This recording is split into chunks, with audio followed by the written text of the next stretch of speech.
I think I was the number 2 or number 3 person for a while in terms of the amount of guest spots I was doing. But I knew that's a vanity metric. It looks really good on the platform, and if I want to live within the platform, I can say, I have 175 5-star reviews as a guest. That's good, but that doesn't really matter outside of that platform. Podcast Growth Nation, welcome back to another episode of Podcast Growth University, where we talk all things podcasting all the time. Today, for episode number 119, vanity metrics, what are they and why do they matter? I hope you enjoyed last week's episode, number 118, A Simple Mindset Shift for All Podcasters. All right, so one of our wonderful clients, Sarah, I sent her an audio message, and I said, hey, what topics do you think would be valuable for me to do episodes on based on what you and I have talked about behind the scenes, other stuff maybe you've heard me talk about that you think I should go deeper into, and all of this stuff. And one of the things that Sarah and I have talked about a couple times is vanity metrics. And I remember the first time I said vanity metrics to someone, they said, what does that mean? And I think Sarah had a very similar reaction. And I said, these are the metrics that they make you feel good, and maybe they make you look good, but they really don't matter that much.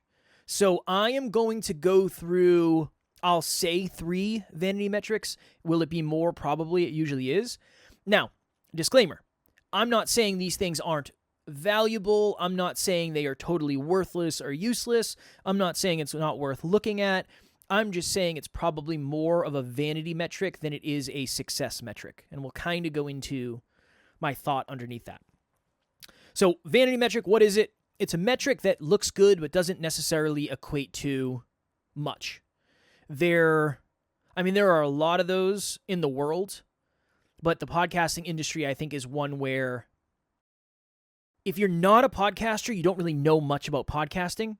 So it's easy for a podcaster to make themselves look more successful if you don't know anything about the industry kind of deal. Where when it comes to, if I make $1 million, you're probably thinking, wow, that person is successful because I make $60,000, and that's a lot more than $1 million is a lot more than $60,000. So that's not really a vanity metric, right? Something like that. Okay, let's get into it. All right. One vanity metric that I always talk about, and I have nothing against this platform. I'm not saying this to be negative. There is a platform called Listen Notes. And Listen Notes is, I think it's essentially billed as like a search engine for podcasts. And again, I have nothing against it. But one of the things I commonly see podcasters doing is they are sharing their Listen Notes score. And I think there's 2. There's the percentage. So hypothetically, you're in the top 5% of all podcasts. And then I think there's like a listen score, which is, honestly, I'm not entirely sure what the algorithm is to dictate it. But there's a listen score where you get a score out of 100. And then there is a percentage where you are in the top X percentage of podcasts. I don't know what the algorithm for that is either. And that's why, to me, it's a vanity metric. I know a lot of shows that say they are in the top 1% of podcasts. What does that mean? Is that in terms of listens? Is that in terms of subscribers? Is that in terms of consumption rate? Is that in terms of episodes published? What is that in terms of? If you don't really know what the measurement measures, it's probably a vanity metric. Now, again, if you were in the top 15% and now you're in the top 14%, I would say that's improvement. I just don't know what it means, and it's really hard to figure out what it means. So I've had people say, well, I don't know, it's hard for me to get guests, but I have a top 5% podcast. And I always say, that's good to put out there in terms of marketing and branding, but it really doesn't mean anything. It doesn't necessarily mean you're going to make money. It doesn't necessarily mean you're going to get introduced to a new audience. It definitely doesn't mean you're going to be successful, because I know podcasts that they don't even know what their listen score is, and they're still doing their thing and they're crushing it. So I'm not saying it's not valuable. I'm not saying there isn't some level of value or importance to it, but this is definitely a vanity metric. one of the reasons I see this often where, and again, this isn't me throwing shade, as the kids say, but I'll see like a podcast production company share one of their podcasts, and then they'll say, this show is in the top 15% of all podcasts. Sure, but it doesn't mean that podcast is successful by any stretch of the imagination. That's all. I'm not saying it's terrible. I'm not saying people shouldn't be doing that. I just don't want you to think, oh, I have a top 5% podcast. Why aren't I more successful? Because it doesn't matter that much. That's probably the simplest way I would put it. You could have I don't know, just because your taco restaurant is in the top 1% of all taco restaurants doesn't mean it's the most successful. You could be in a bad area where there's not a lot of people. You could, there's a million things that could happen. So definitely a vanity metric. All right. Another one is, oh man, I sound so negative. And I don't mean to sound negative. Another vanity metric, and this is more of a mindset than I guess a metric, but your ease of getting guests. Things have changed a lot when it comes to the arena of getting guests in the landscape of podcast guesting. Okay? I will talk to people, and this is one of the most common things I hear when I do podcast breakthrough sessions. How's everything going? How are we doing? Are you happy with your results? Talk to me.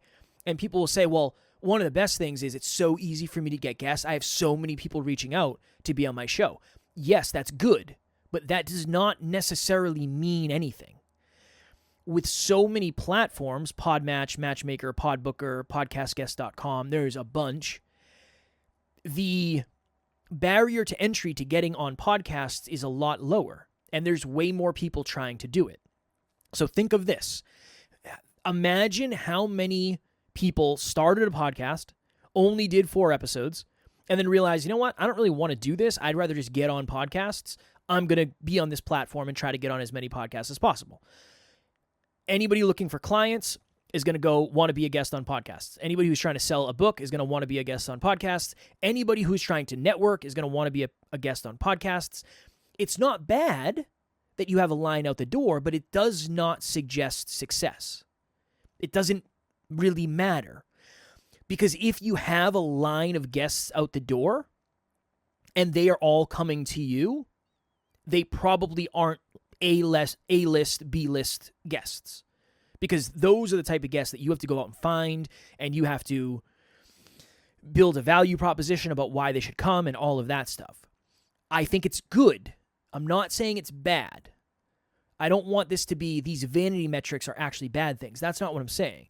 All I'm saying is they aren't necessarily the best predictor of success. So that's number 2 is the ease of getting guests. Getting guests across the board is easier than ever. It doesn't necessarily mean it's going to lead to success. It doesn't necessarily mean it's going to lead to higher quality guests if you never change the system. And it doesn't necessarily mean that your show is growing. It means that one thing is better, but that one thing doesn't necessarily equate to all things. And then this is number 3.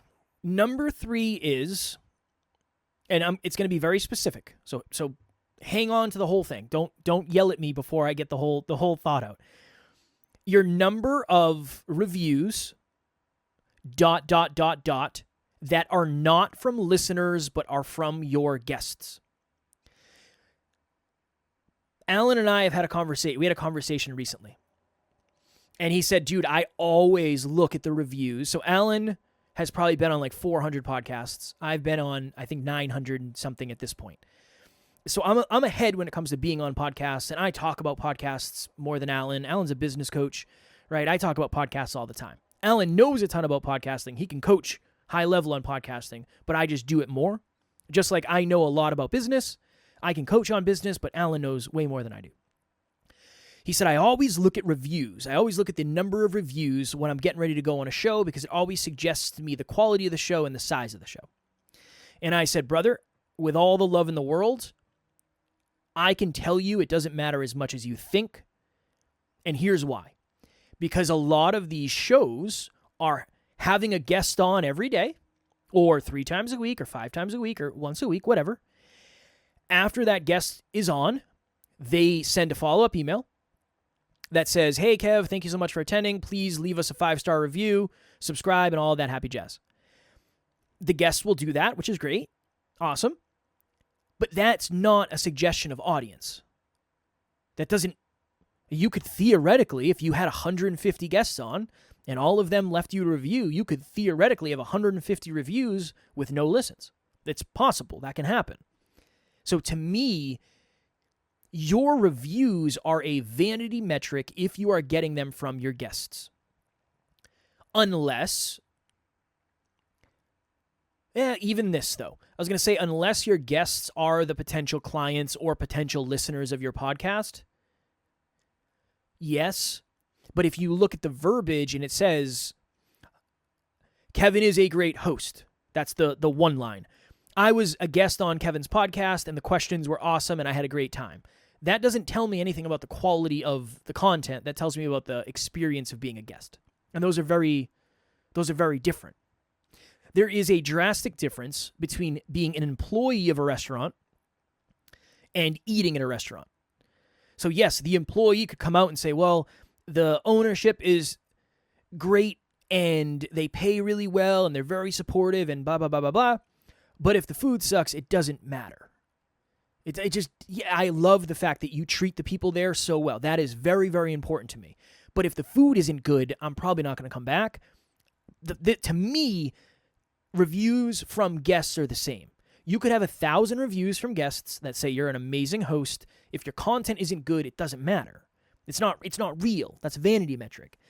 Now, the other common thing that I hear is, well, yeah, but that's going to help me with the algorithm. No, the reviews are not weighed in your ability to get on the top charts. It's followers, consumption rate, and listens. Followers, consumption rate, and listens. That's the thing. So yeah, if you want to ask your guests to follow the show or subscribe, that's different. Another one is the email list thing. A vanity metric is your email subscribers if all of your emails are going to guests. I cannot tell you how many times I'll go on a show. Since I agree to be on the show, they add me to their email list, and then they start trying to sell me on stuff that just isn't for me. If I come on as let's say I come on as a successful business owner, quote unquote, and this person is newer in business and I have more business results than they do, I'm not their demographic. I'm not the person who would be listening to their podcast, so I'm most likely not the person who would be purchasing the thing that they talk about on their podcast. That's a vanity metric. Number of email subscribers. Awesome. I think it's good to grow that, but it has to be with aligned people. It has to be with people that's actually going to pay off down the line. That's, you could send a bunch of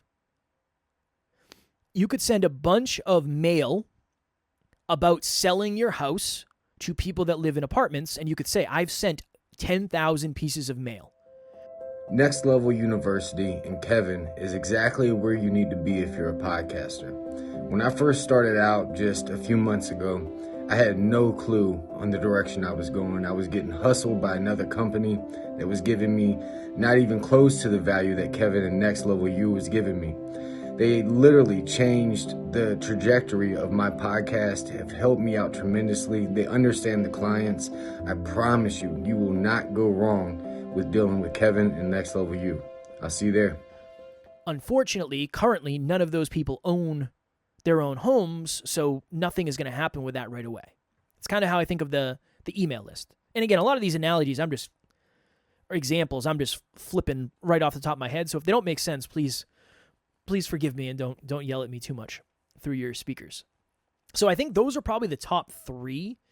And this is kind of this is the piece of it that's hard. Platforms, it's kind of their job to gamify what they're doing. And all that means is to make it like a game, to make it a winnable game, to create possible progress. It's their job to do that so you feel invested. Now, I love Podmatch. Huge fan of it. Huge fan of Podmatch. So this isn't me talking negatively about it. There's a leaderboard where it's the top 10 shows who have had the most guests on. That's somewhat a vanity metric because it doesn't necessarily mean you're growing your podcast. Sometimes that might actually mean you're not growing your podcast because you're prioritizing having guests from the platform on as opposed to having the right guests for your audience. Now, Podmatch will pay you. I don't know how much it is. I'm not sure. I think I was the number 2 or number 3 person for a while in terms of the amount of guest spots I was doing. But I knew that's a vanity metric. It looks really good on the platform. And if I want to live within the platform, I can say, I have 175 5-star reviews as a guest. That's good. But that doesn't really matter outside of that platform. So that's kind of another vanity metric. Awesome. If you're the number 1 show on Podmatch in terms of the amount of guests you've had on, love it. Good for you. That's good. It just doesn't necessarily translate in other ways that maybe you want it to. I'm not saying it can't, but if that's priority 1, if priority 1 is being the number 1 show on Podmatch, that might not lead to the other priorities that you're trying to accomplish. What else? Another vanity metric, and this is a common one, and I've had this conversation with a lot of clients. Your number of Facebook group members, if you just invite everybody and their mother to the group, awesome that you have 5,000 group members. Cool, that's a good number, but if 99% of those don't care about what you're talking about and they didn't come from your podcast, the engagement is not going to be good. I would much rather have 100 aligned people than 1,000 people with only 100 of them aligned. It's just going to throw everything off. So yeah, I think as of today, we have 750 people in our Facebook group, but 95% of them are aligned. We definitely have invited people in the past and it's like, we were probably looking more for numbers than we were alignment, but that's something that we've tried to fix over the last few years. So anytime I see, and again, there are a lot of groups that have thousands of people and it's super aligned and they're crushing it. But there are a lot of people I've worked with where I tell them about the Facebook group and they say, I already have one. And it's awesome, cool. How many people do you have? Oh, we have 1,500 people, but we can't get any engagement. Okay. How did those people get in there? Oh, I just invited everybody on my friends list. There's the problem right there.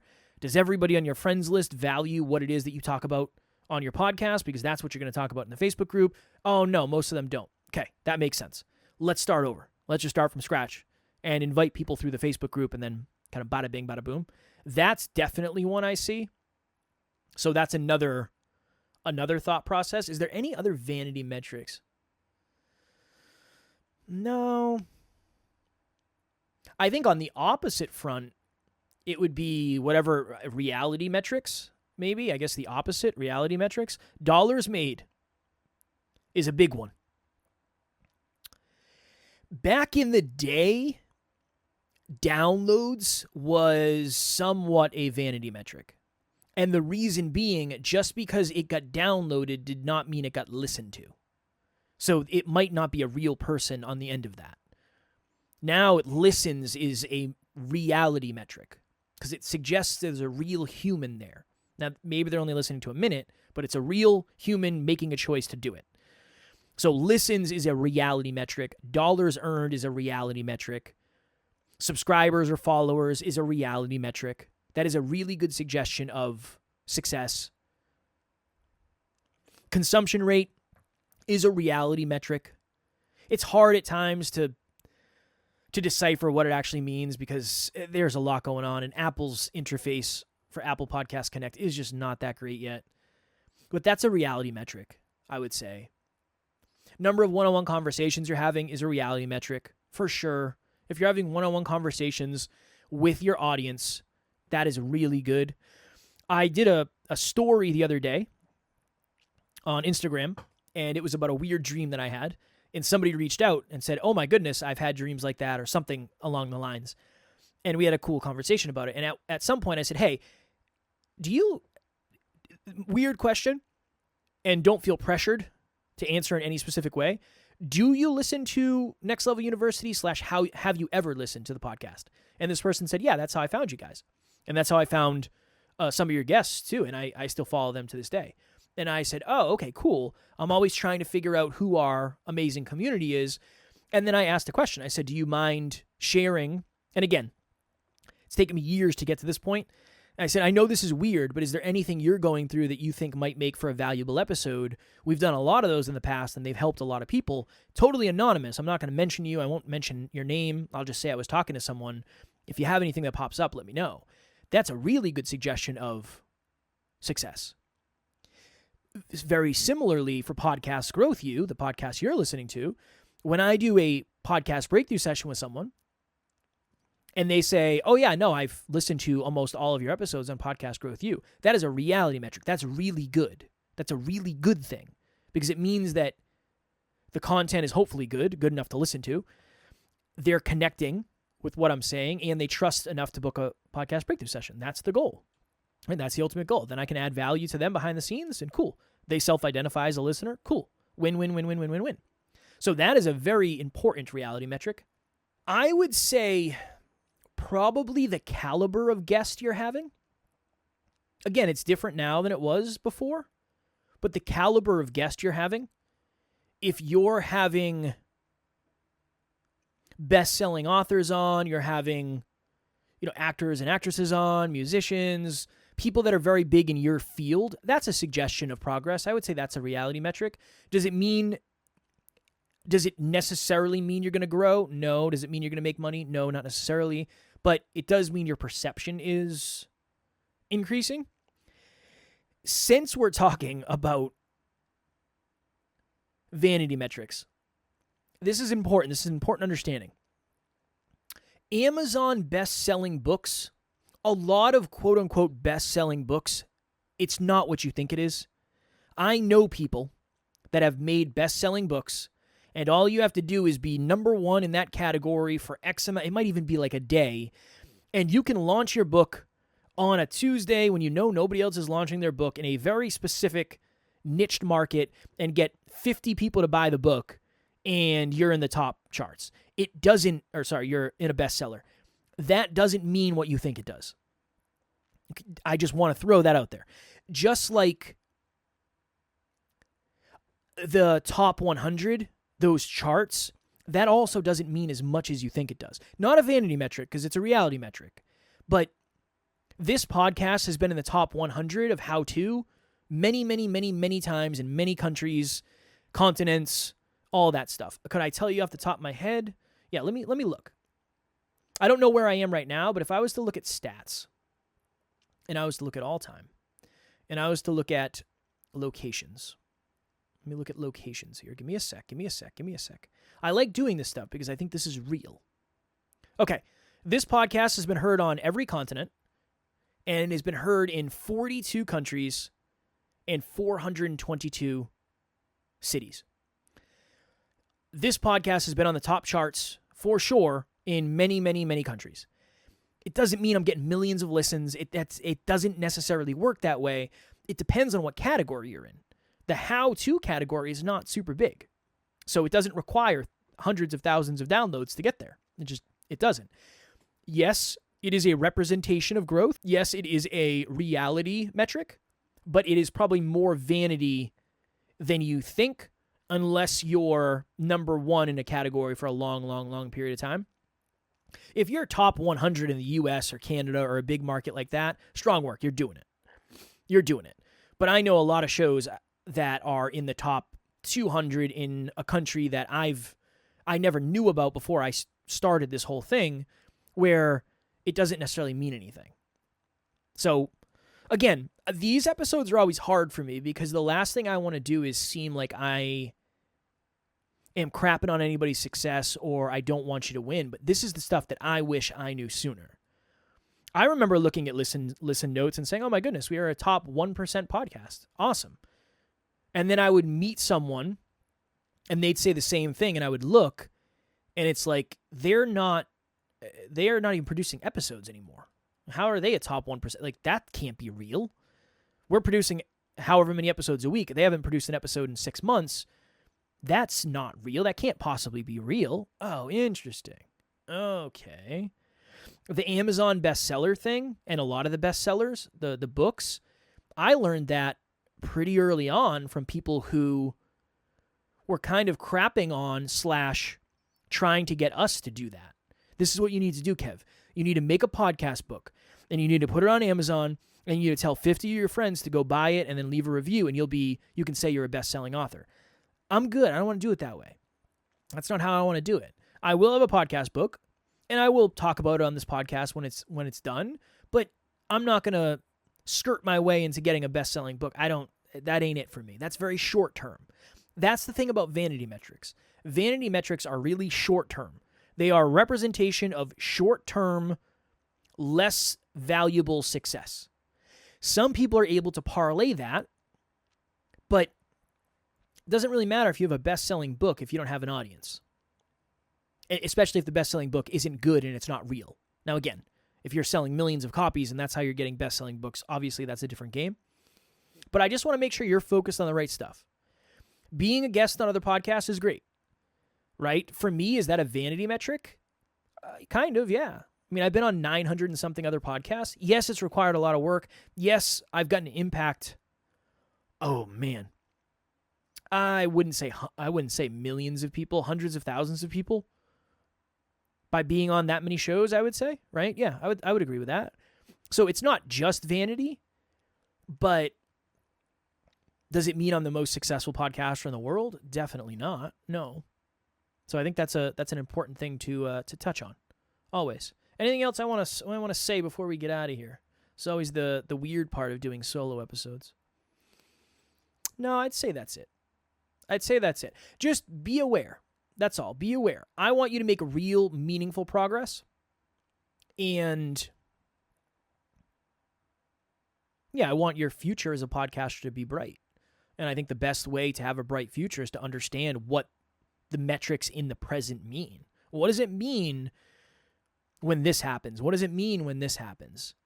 It just, having your guests review your podcast isn't necessarily a suggestion of anything. It's a suggestion of your ability to ask for something. I love it. Great. But that's not going to grow the show necessarily. That's a perception play. I'm not saying that's a bad thing. When we're on Amazon, the first thing we do, or at least the first thing I do, is I look at the reviews. How many other people have bought this and what are they saying? Yes, important to do. But if people look at the reviews and every single one is saying this person's a great host, I had a great experience as a guest, it's probably not going to do the same thing that you hope it does. So I want to make sure I touch on that. I hope that you're living more in reality than you are vanity. I very much hope that. I hope that you are feeling confident in front of the microphone. I hope that you are feeling confident in front of the camera. I hope you are getting a little bit better. That's what I hope mostly today. I hope you're getting just a little bit better than you were yesterday. And honestly, that's all we can ask for. As always, if you are interested in a free 30-minute podcast breakthrough session, please reach out. Maybe you're thinking to yourself, what other vanity metrics am I looking at when I should be looking at reality metrics? And what are some more reality metrics? I can help you with that for sure. So click the link in the show notes and we'll hop on a free 30-minute podcast breakthrough session. Until next week, keep on crushing it, keep on podcasting, and I will talk to you all then.